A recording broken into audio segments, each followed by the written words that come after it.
गांव के किनारे एक पुरानी हवेली थी जो देखने में तो भूतिया लगती थी, लेकिन हकीकत में इसमें सिर्फ चूहे, मकड़ियाँ और एक बहुत ही निकम्मा चौकीदार रहमत बाबा रहते थे।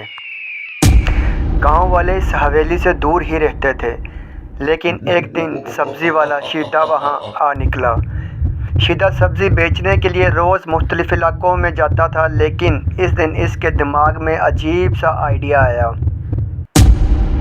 अगर मैं पुरानी हवेली के करीब जाकर आवाज़ें लगाऊं, तो शायद वहाँ के भूत भी मेरे आलू, प्याज, सब्ज़ी लेने आ जाएं।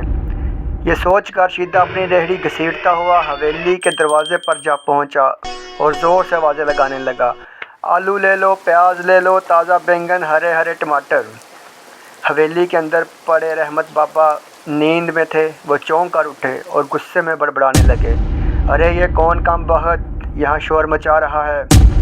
बाबा ने जल्दी से अपना पुराना भूतिया कंबल ओढ़ा और दरवाजे की तरफ दौड़े।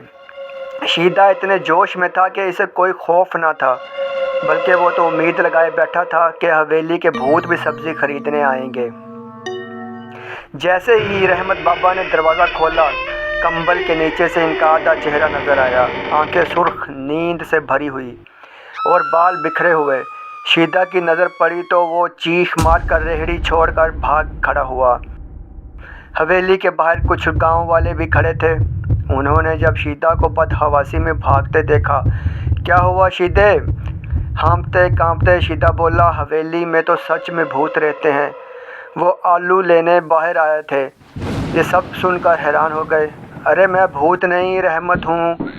गांव वालों ने जब देखा कि ये तो वही सुस्ते बाबा हैं, तो सब ने ज़ोर का कहका लगाया। शीदा जो अब भी ज़रा डरा हुआ था, आहिस्ता आहिस्ता बोला, तो क्या मतलब भूत नहीं?